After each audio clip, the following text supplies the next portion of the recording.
Welcome to T-SAT. ఈరోజు మనం ఈ వీడియోలో కుతుబ్ షాహీల గురించి నేర్చుకుందాము. ఆల్రెడీ గత వీడియోలో కుతుబ్ షాహీల ఇంట్రడక్షన్ ఇబ్రహీం కులీ కుతుబ్ షా వరకు నేర్చుకున్నాము. నెక్స్ట్ చూసినట్లయితే మహమ్మద్ కులీ కుతుబ్ షా, ఇతను ఇబ్రహీం కులీ కుతుబ్ షా యొక్క మూడవ కుమారుడు. సింహాసనాన్ని అధిష్ఠించే నాటికి ఇతని వయసు 14 సంవత్సరాలు. ఇతడు రాజ్య వ్యవహారాల్లో మంచి శిక్షణ పొందినాడు. టోటల్ కుతుబ్ షాహీ వంశంలోనే అతి గొప్ప రాజుగా చెప్తాము, చాలా గొప్ప వ్యక్తిగా చెప్తాము. ఇతని కాలాన్ని స్వర్ణయుగం అని కూడా చెప్పడం జరుగుతుంది. కుతుబ్ షాహీల రాజ్యంలో స్వర్ణయుగం అని చెప్తాం ఇతని యొక్క పరిపాలనా కాలాన్ని. మహమ్మద్ కాలము స్వర్ణయుగం అని చెప్పేసి పిలిపించారు. విజయనగర చక్రవర్తి 2వ వెంకటపతి రాయతో సుదీర్ఘ యుద్ధం చేశాడు. ఇతను అక్బర్కి సమకాలీనుడు. మొఘల్ చక్రవర్తి అయిన అక్బర్ తన రాయబారి అయిన మసూద్ బేగ్ను మహమ్మద్ కులీ ఆస్థానానికి పంపించడం జరిగింది. ఈ మసూద్ బేగ్ను గౌరవించాడు మహమ్మద్ కులీ. అనేక బహుమానాలు ఇచ్చి తన మైత్రిని ప్రకటించడం జరిగింది. అక్బర్ మహమ్మద్ కులీ కుతుబ్ షా ఆస్థానానికి పంపించిన రాయబారి ఎవరయ్యా అని ఎగ్జామ్లు అడిగితే మసూద్ బేగ్ అని గుర్తుపెట్టుకోవాల్సి ఉంటుంది. 1604లో కూడా మొఘల్ చక్రవర్తికి కానుకలు పంపించాడు. 1605లో డచ్ వారికి, 1611లో ఆంగ్లేయులకు తూర్పు తీరంలో మచిలీపట్నంలో వర్తకానికి అనుమతి ఇవ్వడం జరిగింది. ప్రధానంగా గుర్తుపెట్టుకున్నట్లయితే గోల్కొండ యొక్క ముఖ్యమైన రేవు పట్టణము మచిలీపట్నం. ఇతని కాలం నాటికి అనేక మంది యూరోపియన్లు భారతదేశానికి వచ్చారు. డచ్ వారు, పోర్చుగీస్ వారు, బ్రిటిష్ వారు, ఫ్రెంచ్ వారు. ఇతను 1605లో డచ్ వారికి వ్యాపారం ఏర్పాటు చేసుకునేందుకు ఒక అనుమతి పత్రం ఇవ్వడం జరిగింది. 1611లో గ్లోబ్ అనేటువంటి షిప్ ద్వారా హిప్పన్ అనే వ్యక్తి ఈ యొక్క ఆంగ్లేయుడు మచిలీపట్నంకు రావడం జరిగింది. ఆ హిప్పన్ కూడా అనుమతి ఇచ్చిన వ్యక్తి మహమ్మద్ కులీ కుతుబ్ షా అని చెప్పాల్సి ఉంటుంది. హిప్పన్ ఇతను గ్లోబ్ అనే నౌక ద్వారా కుతుబ్ షాహీ రాజ్యానికి రావడం జరిగింది. కుతుబ్ షాహీలు గోల్కొండ కేంద్రంగా పరిపాలించారు కాబట్టి ఆంధ్ర కోస్తా ప్రాంతాన్ని గోల్కొండ తీరం అని పిలవడం జరిగింది. అసబ్జాయిల కాలంలో అది సర్కార్ తీరంగా మారింది. అసబ్జాయిల కాలంలో సర్కార్ తీరం అన్నారు.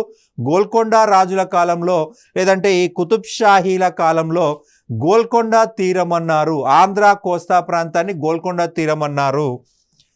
ఇతడు వర్తకాభివృద్ధికి వ్యాపార సంస్థలను, పరపతి సంస్థలను ప్రోత్సహించాడు. ఇందుకోసం పర్షియా నుంచి అనేక కుటుంబాలను భారతదేశానికి పిలిపించి హైదరాబాద్లోను మచిలీపట్నంలోను ఉండేటట్లు చూశాడు. మహమ్మద్ పారసీక భాషలో ఎన్నో రచనలు చేశాడు. దక్కానీ ఉర్దూను ప్రోత్సహించాడు. స్థానిక ఉర్దూని ప్రోత్సహించడం జరిగింది. ఇతడు గొప్ప పండితుడు. ఇతని యొక్క కలం పేరు మానీ అనే పెన్ పేరుతోటి, కలం పేరుతోటి అనేక రచనలు చేశాడు. గుర్తుపెట్టుకోండి, గొప్ప గొప్ప రచయితలు వాళ్ళ సొంత పేర్లు వాడకుండా కలం పేరుతో రచనలు చేస్తారు. రైట్, గొప్ప గొప్ప కవులు మాత్రమే కలం పేరు పెట్టుకుంటారు. ఇతను కూడా గొప్ప కవి కాబట్టి మానీ అనేటువంటి కలం పేరు పెట్టుకున్నాడు. గజల్స్ రచనలోను, వర్ణాత్మకమైన కవిత్వంలోను చాలా చాలా గొప్పవాడు, నిష్ణాతుడు. ఇతడు రచించిన గీతాలను కులియత్ కులీ అనే పేరుతో సంకలనం చేయడం జరిగింది. ఈయన రాసిన పద్యాలన్నీ కలిపి ఒక బుక్ లాగా తయారు చేశారు. అంటే ఒకేసారి రాయలేదు అవి, రైట్, ఒకసారి కొన్ని పద్యాలు, ఇంకోసారి కొన్ని పద్యాలు, అవన్నీ కలిపి ఒక బుక్ లాగా ఫైనల్గా కులియత్ కులీ అనే పేరుతో సంకలనం చేయడం జరిగింది. ఇతని ఆస్థానంలో గణేశ పండితుడు ప్రధాన పండితుడిగా ఉన్నాడు.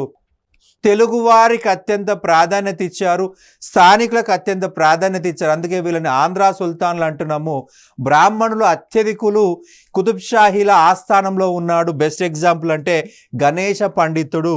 ఈ గణేశ పండితుడు ప్రధాన పండితుడుగా ఉన్నాడు ఈ యొక్క సుల్తాన్ మహమ్మద్ కులీ కుతుబ్ షా కాలంలో.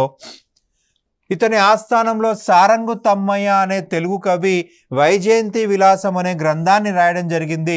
ఈ సారంగు తమ్మయ్య కూడా బ్రాహ్మణుడే. ఇతను గోల్కొండ పరిసర ప్రాంతాల నుండి పన్నులు వసూలు చేసే అధికారిగా నియమించబడ్డాడు. సింపుల్గా చెప్పాలంటే మునుసబు లేదా కరుణం అని చెప్పాల్సి ఉంటుంది. గోల్కొండ యొక్క కరుణము, గోల్కొండ చుట్టుపక్కల ప్రాంతంలో పన్నులు వసూలు చేసే అధికారి సారంగు తమ్మయ్య. మహమ్మద్ కులీ హిందువులను ఉన్నత ఉద్యోగాల్లో నియమించాడు. ఇతని కాలంలో హైందవ మహమ్మదీయ సంస్కృతులు సమ్మేళనమై దక్కన్ సంస్కృతి రూపుదాల్చింది. గంగా యమున తెహజీబ్ అని చెప్పేసి చెప్పుకుంటాం మనకు తెలంగాణ సంస్కృతిని. గంగా యమున తెహజీబ్ దాని స్థాపనకు మూల కారణము ఈ కుతుబ్ షాహీలే. అందులో మహమ్మద్ కులీ కుతుబ్ షా పేరు చెప్పుకోవాల్సి ఉంటుంది. ఇతనికి భవనాలంటే చాలా ఆసక్తి, అనేక నిర్మాణాలు చేపట్టాడు. అందులో భాగంగా హైదరాబాద్ నగరం అని చెప్పాల్సి ఉంటుంది. మహమ్మద్ కులీ మూసీ నదికి దక్షిణంగా హైదరాబాదు నగరాన్ని 1890-91లో పునాది వేశాడు. ఈ నగర నిర్మాణము డబుల్ క్రాస్ రూపంలో చేశారు. హైదరాబాద్ నగరంలో ప్లేగు వ్యాధిని నిర్మూలించినందుకు గాను చార్మినార్ను 1891-92లో పూర్తి చేయడం జరిగింది. ప్లేగు వ్యాధి నిర్మూలన కోసము రైట్, నిర్మూలన జరిగిన తర్వాత దానికి గుర్తుగా భవిష్యత్తులో ఎటువంటి రాకుండా చేయాలనేటువంటి గుర్తుగా చార్మినార్ని పూర్తి చేశాడు. చార్మినార్కు సమీపంలో చార్ కమాన్ అనే 4 తోరణ ద్వారాలు నిర్మించారు.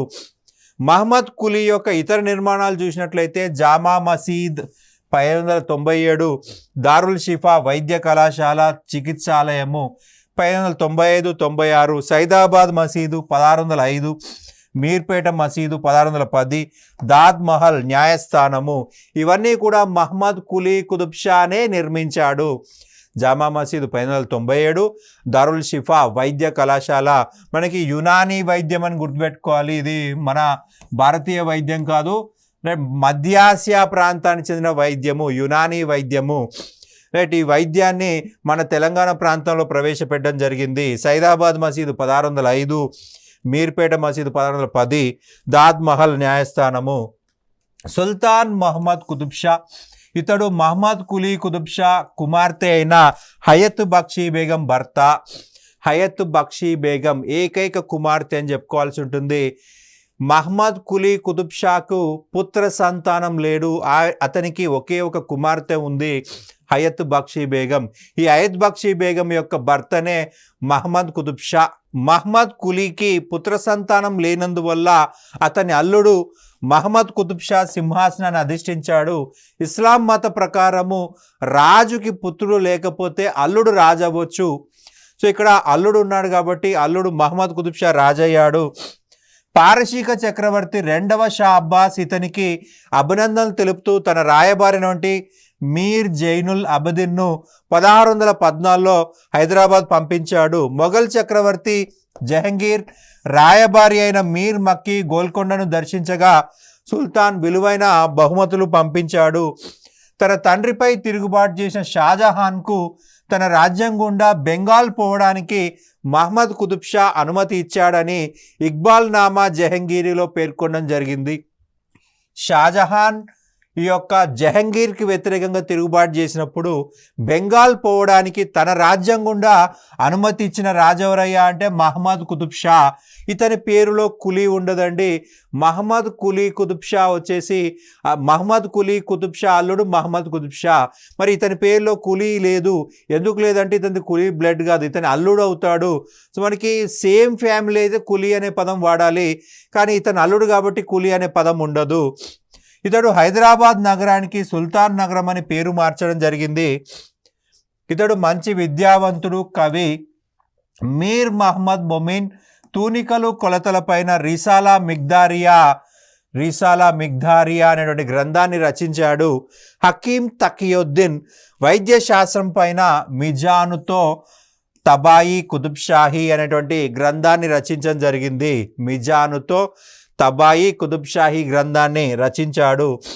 తారీఖీ మహమ్మద్ షా అనే గ్రంథము ఇతనికి సంబంధించింది. ప్రధానంగా చూసినట్లయితే మహమ్మద్ కుతుబ్ షా విద్యకి ప్రాధాన్యత ఇచ్చాడు, మత చర్చల్లో పాల్గొన్నాడు, ఖురాన్ షరియత్ చర్చల్లో పాల్గొన్నాడు. రాజకీయాలను పూర్తిగా నిర్లక్ష్యం చేశాడు, రాజకీయాలను అసలు పట్టించుకోలేదు. పేరుకే రాజు. మనకి ఒక్క యుద్ధం కూడా చేయని రాజు అంటే మహమ్మద్ కుతుబ్ షా అని చెప్పాలి.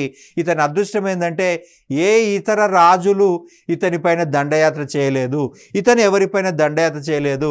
కుతుబ్ షాహీల కాలంలో యుద్ధం చేయని ఏకైక రాజు అంటే మహమ్మద్ కుతుబ్ షా అని చెప్పాల్సి ఉంటుంది. ఇతను విద్యకి ప్రాధాన్యత ఇచ్చాడు, మత చర్చల్లో పాల్గొనేవాడు, పండితులతోటి ఉలేమాలతోటి ఖురాన్ గురించి షరియత్ గురించి చర్చలు జరిపేవాడు.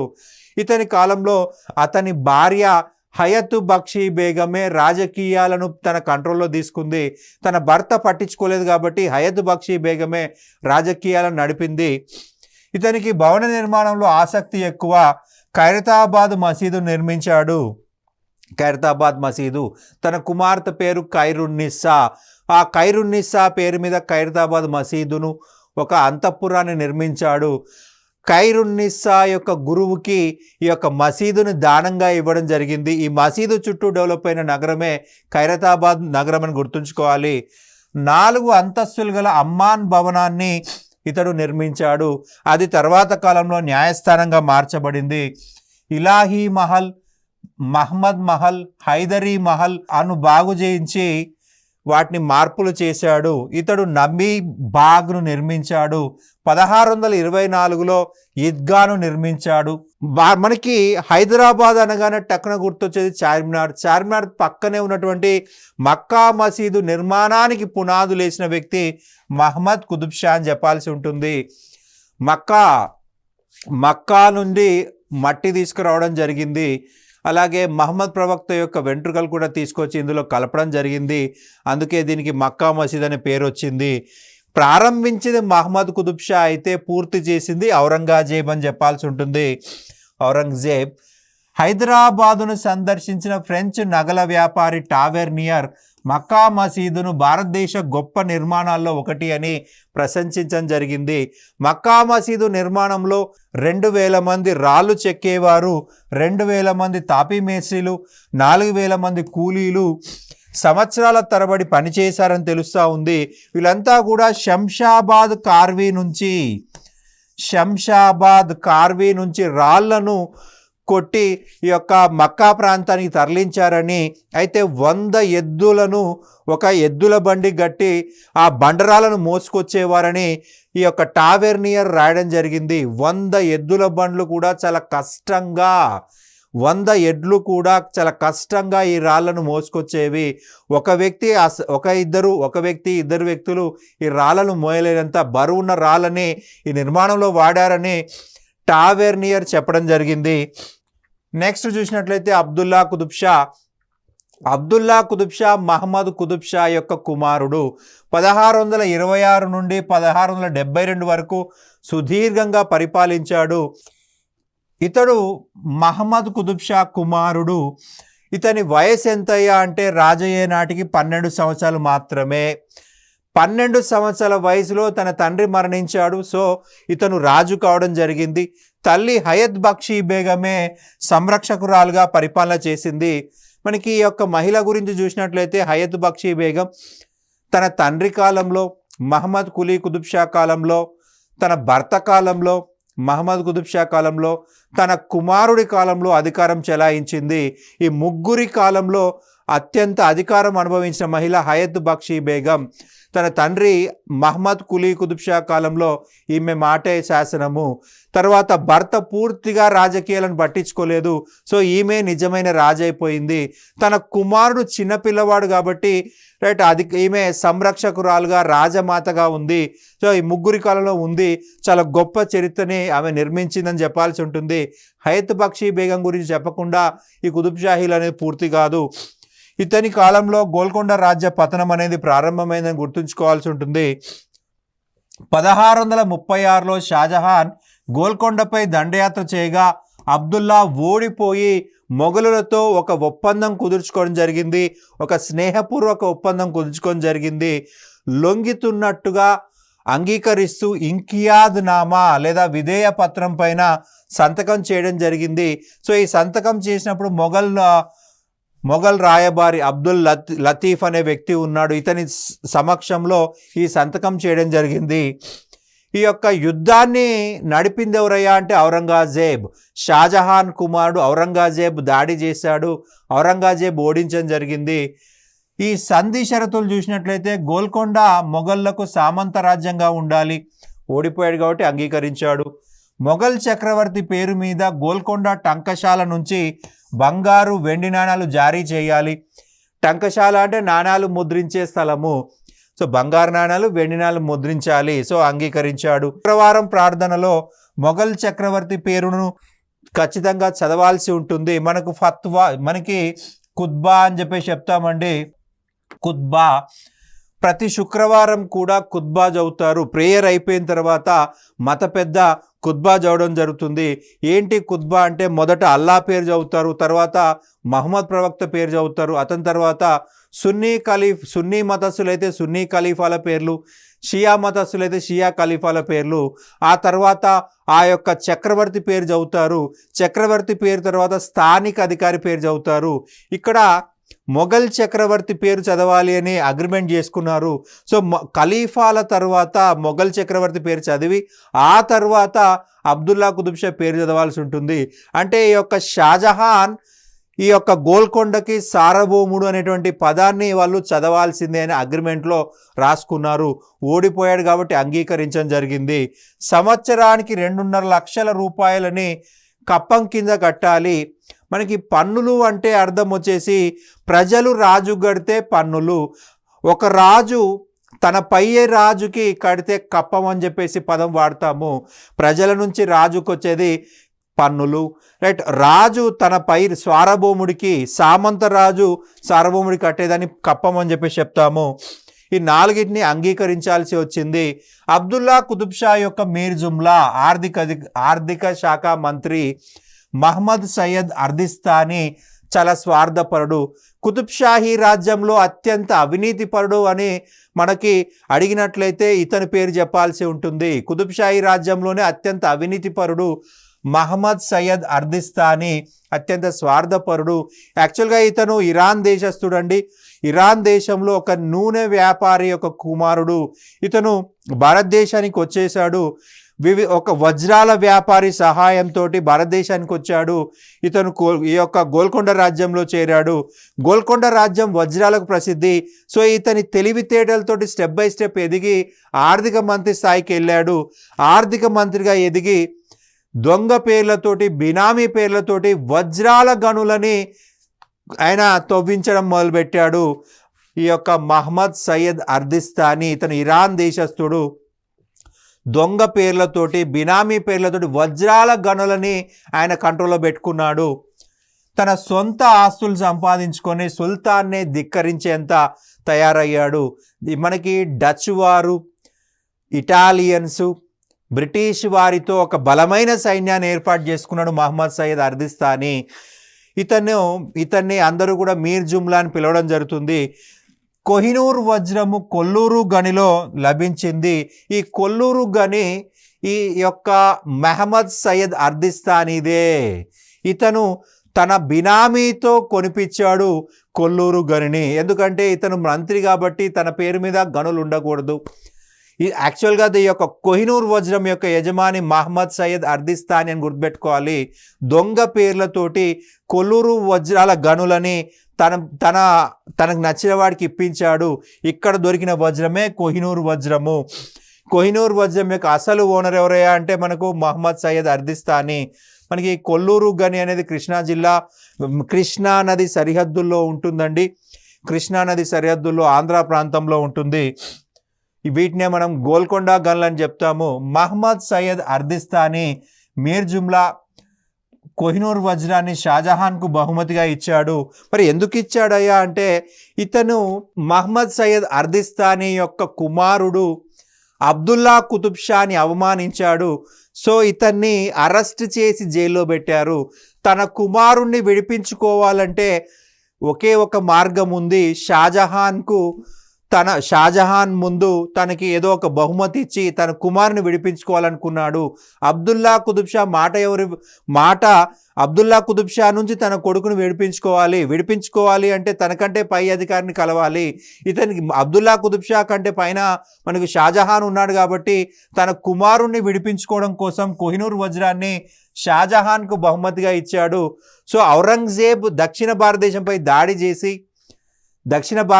దాడి చేసి ముఖ్యంగా గోల్కొండపై దాడి చేసి అబ్దుల్లా కుతుబ్ షాని మరొకసారి ఓడించి ఇతని కుమారుణ్ణి విడిపించుకునేలా చేశాడు. 1656లో ఔరంగజేబ్ హైదరాబాదును ఆక్రమించగా షాజహాన్ జోక్యంతో అబ్దుల్లా మొఘల్లకు సంధి చేసుకున్నాడు. ఈ సంధి ప్రకారము అబ్దుల్లా తన జ్యేష్ఠ కుమార్తెను మొఘల్ రాకుమారుడు మహమ్మద్కి ఇచ్చి పెళ్లి చేసి అబ్దుల్లా తర్వాత అతని అల్లుడిగా గోల్కొండ పాలకుడిగా నియమించాలనే షరతుకు అంగీకరించాడు. అబ్దుల్లాకి కూడా పుత్ర సంతానం లేదు. ఇతనికి 3 కూతుర్లు.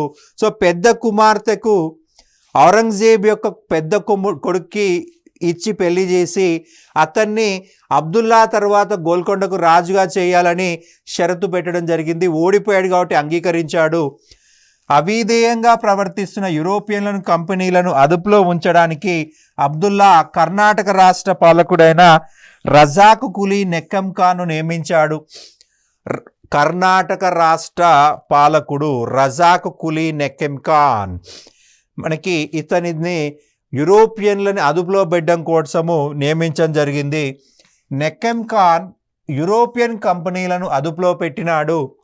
1636లో అబ్దుల్లా ఆంగ్లేయులకు బంగారు ఫర్మానా జారీ చేశాడు. దాన్ని ఇంగ్లీష్లో గోల్డెన్ ఫర్మానా అంటాము. బంగారు ఫర్మానాను ఇవ్వడం జరిగింది. అంటే అర్థం వచ్చేసి ఈ కుతుబ్ షాహీ రాజ్యంలో పన్నులు లేకుండా, ఎగుమతి దిగుమతి పన్నులు లేకుండా ఈ యొక్క వ్యాపారం చేసుకునే అనుమతినే గోల్డెన్ ఫర్మానా అంటాం. బంగారు ఫర్మానా బంగారు రేకు పైన ఇచ్చాడు కాబట్టి బంగారు ఫర్మానా అంటున్నాం. ఫర్మానా అంటే గవర్నమెంట్ ఆర్డర్ అండి. బంగారు ప్లేట్ పైన ఇచ్చాడు కాబట్టి బంగారు ఫర్మానా అంటున్నాము. ఇతని ఆస్థానంలో క్షేత్రయ్య మొవ్వ పదాలు రచించాడు. నెక్స్ట్ చూసినట్లయితే అబుల్ హసన్ తానీషా 1672 నుంచి 1687 వరకు పరిపాలించాడు. అబ్దుల్లా కుతుబ్ షా యొక్క 3వ కూతురు బాద్షా బీబీ భర్త. మొదటి కుమార్తె యొక్క భర్త మహమ్మద్ జైలులో ఉండడం వలన అతను రాజు కాలేకపోయాడు. అతను ఔరంగజేబ్కు వ్యతిరేకంగా తిరుగుబాటు చేయడం జరిగింది. ఔరంగజేబ్ తన కుమారుణ్ణైనా జైల్లో బంధించడం జరిగింది. ఔరంగజేబ్ తన కొడుకు రాజు కావాలని చెప్పేసి తిరుగుబాటు చేస్తే సొంత కొడుకునే జైల్లో పెట్టాడు. తప్పనిసరి పరిస్థితుల్లో ఇక 3వ కుమార్తె యొక్క భర్త నుండి అబుల్ హసన్ని రాజుగా చేయడం జరిగింది. ఇతడు షారుజ్ కట్టాలనే సూఫీ గురు ఆశ్రమంలో పెరిగి పెద్దయ్యాడు. యాక్చువల్గా ఇతను ఒక అనాథ. అతన్ని పెంచి పెద్ద చేసిన వ్యక్తి షారుజ్ కటాల్. ఇతని గురువే అబుల్ హసన్కు తానీషా అనేటువంటి బిరుదిచ్చాడు. తానీషా అంటే బాలయోగి అని అర్థము, చిన్న వయసులో సన్యాసిగా మారిన వ్యక్తి అని అర్థము. 1674లో సూర్యప్రకాశ్రావు అనే బిరుదుతో మాదన్నను మీర్ జుమ్లాగా నియమించాడు. మీర్ జుమ్లా అంటే ఆర్థిక మంత్రి. ఆయన రాజ్య వ్యవహారాలన్నీ అప్పగించాడు. అక్కన్న సర్వసైన్యాధ్యక్షుడుగా అంతరంగిక వ్యవహారాలను నిర్వహించాడు. అక్కన్న మాదన్నలు పింగళి వంశీయులు. వీరు హనుమకొండకు చెందిన వాళ్ళు, వరంగల్ ప్రాంతానికి చెందిన వాళ్ళు. వీరు మొదట సయ్యద్ ముజాఫర్ కింద ఉద్యోగులుగా చేరారు. అక్కన్న మాదన్నలు తమ బంధువులకి అత్యధిక ఉద్యోగాలు ఇచ్చి తమ అధికారాన్ని సుస్థిరం చేసుకున్నారు. వెంకన్న ఈ అక్కన్న మాదన్నల సోదరుడు రుస్తుంరావ్ అనే బిరుదిచ్చేసి సైనిక ఉద్యోగిగా నియమించడం జరిగింది. పొదిలి లింగన్న ఒక మేనల్లుడు కర్ణాటక యొక్క పాలకుడుగా నియమించడం జరిగింది. కర్ణాటక అంటే ఇక్కడ కర్ణాటిక్ లేదా దీన్ని ఆర్కాట్ అని కూడా పిలుస్తామండి. ఉత్తర తమిళనాడు ప్రాంతం అని గుర్తుపెట్టుకోవాలి. ప్రస్తుతం కర్ణాటక రాష్ట్రం కాదు. కంచర్ల గోపన్న మరి ఒక మేనల్లుడు. ఇతన్ని పాల్వంచా పరగనాకి తహసీల్దార్గా ఎంఆర్ఓగా నియమించడం జరిగింది. ఈ కంచర్ల గోపన్నే మనం భక్త రామదాస్ అంటాము. మాదన్న గొప్ప పాలనాధ్యక్షుడు. పాలనా యంత్రాంగాన్ని సంస్కరించి ఆర్థిక వనరులను పెంచడం జరిగింది. కంచర్ల గోపన్న ప్రభుత్వ ఖజానాలోని డబ్బుతో భద్రాచలంలో రామాలయాన్ని నిర్మించినాడు. దీంతో గోల్కొండ కోటలో బంధించబడి భక్త రామదాసుగా ప్రసిద్ధి చెందడం జరిగింది. మాదన్న సహాయంతో మహారాష్ట్ర పాలకుడైన శివాజీతో 1676లో అబుల్ హసన్ మొఘళ్లకు వ్యతిరేకంగా ఒక సంధి చేసుకోవడం జరిగింది. ఈ సందర్భంగా శివాజీ గోల్కొండను సందర్శించాడు. మొఘల్స్ నుంచి అబుల్ హసన్ తానీషాను కాపాడేటువంటి ఒప్పందమే ఈ యొక్క ఒప్పందము. మొఘల్స్ ఎప్పుడు దాడి చేసినా గోల్కొండ రాజ్యాన్ని శివాజీ సైన్య సహకారం చేసి యుద్ధం నుంచి గెలిపించాలనేది ఒప్పందము. 1686లో మలక్కేడ్ యుద్ధంలో ఔరంగజేబ్ కుమారుడు షా ఆలం గోల్కొండ సైన్యాన్ని ఓడించడం జరిగింది. షా ఆలం ఔరంగజేబ్ యొక్క కుమారుడు. ఈ సంధి షరతుల ప్రకారం అక్కన్న మాదన్నలను ఉద్యోగం నుంచి తొలగించాలి. 1686 మార్చి 24న అక్కన్న మాదన్నలను షేక్ మినహజ్ నాయకత్వంలో జంషీద్ అనే రాజభటుడు హత్య చేశాడు. తన ఉద్యోగాలు పోయినా వాళ్ళ అధికారం ఏమీ తగ్గలేదు. సో వీళ్ళిద్దరూ చచ్చిపోతేనే ఈ యొక్క గోల్కొండ రాజ్యాన్ని ఆక్రమించగలననుకున్నాడు ఈ యొక్క ఔరంగజేబ్ కుట్ర ప్రకారమే వీళ్ళిద్దరిని ఇక్కడ హత్య చేయించడం జరిగింది.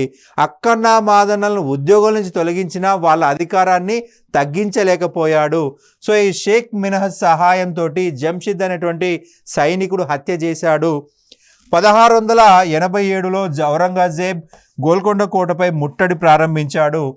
అబ్దుల్లా పానీ అనే గోల్కొండ సేనాపతికి లంచం ఇచ్చి ఔరంగజేబ్ 1687 సెప్టెంబర్ 21న ప్రధాన దర్వాజా అయినటువంటి ఫతే దర్వాజా తలుపులు తెరిపించాడు.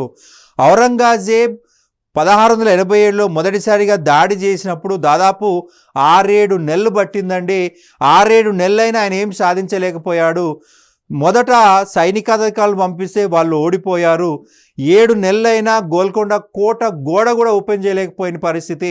సో ఫైనల్గా 7 నెలల తర్వాత ఔరంగజేబే వచ్చాడు. ఔరంగజేబ్ ఇంకో 2 నెలలైనా కూడా ఆయన గోల్కొండ గేట్ కూడా టచ్ చేయలేకపోయాడు. సో తర్వాత అబ్దుల్లా పానీ అనేటువంటి గోల్కొండ కోట సంరక్షకుడికి లంచం ఇచ్చి గేట్లు ఓపెన్ చేయించాడు. అర్ధరాత్రి గేట్లు ఓపెన్ చేయించాడు. అర్ధరాత్రి ఫతే దర్వాజా తలుపులు తెరిపించడం జరిగింది. సో అక్కడి నుంచి అతను లోపలికి వెళ్ళాడు. మొఘల్ సైన్యానికి గోల్కొండ వారికి భీకర పోరాటం జరిగింది. ఈ పోరాటంలో అబ్దుల్ రజాక్ లారీ అనేటువంటి సేనాపతి చాలా గొప్పగా పోరాడాడు. అతను సొమ్మసిలి పడిపోయే నాటికి 70 గాయాలు ఉన్నాయి అతని యొక్క ఒంటి పైన. మధ్యలో ఒకసారి ఈ యొక్క అబ్దుల్ రజాక్ లౌరీని ఔరంగజేబ్ పిలిపించాడు. నా వైపు వచ్చేసే, నీకు చాలా గొప్ప పదవి ఇస్తాను అంటే యుద్ధం మధ్యలో రావడం అంటే ద్రోహమే అవుతుంది, దేశద్రోహము. ఇక్కడ అబ్దుల్లా పానీ ద్రోహం చేశాడు, కానీ అబ్దుల్ రజాక్ లౌరీ చాలా గౌరవంగా నిలబెట్టాడు. ఇతను రాజుని కాపాడడం కోసం చివరి వరకు పోరాడడం జరిగింది. కానీ ఫైనల్గా ఔరంగజేబ్ అతన్ని ఓడించడం జరిగింది. ఈ అబ్దుల్ రజాక్ లౌరీని మన్సబ్దార్గా నిర్మించాడు. యుద్ధం పూర్తయిన తర్వాత కుతుబ్ షాహీలు ఓడిపోయినారు. రుహుల్లా ఖాన్ అనే మొఘల్ సేనానికి చిక్కి ఔరంగజేబ్ సమక్షానికి అబుల్ హసన్ తానిషాను తీసుకురావడం జరిగింది. ఇతన్ని దౌలతాబాద్ కోటలో కలామహల్లో నిర్బంధం ఉంచబడిన సుల్తాన్ అబుల్ హసన్ చెరలోనే 13 సంవత్సరాలుండి 1700లో మరణించడం జరిగింది. ఈ అబుల్ హసన్ తానిషా సమాధి ఔరంగాబాద్లో నిర్మించబడింది. గోల్కొండను ఆక్రమించిన తర్వాత ఔరంగజేబ్ అక్కడ గియాజుద్దీన్ అనే వాడిని సుబేదార్గా నియమించి వెళ్ళిపోయాడు. గియాజుద్దీన్ అనే వ్యక్తిని నియమించి వెళ్ళిపోవడం జరిగింది. ఇదండి మనకు కుతుబ్ షాహీలకు సంబంధించిన సమాచారము. Thank you.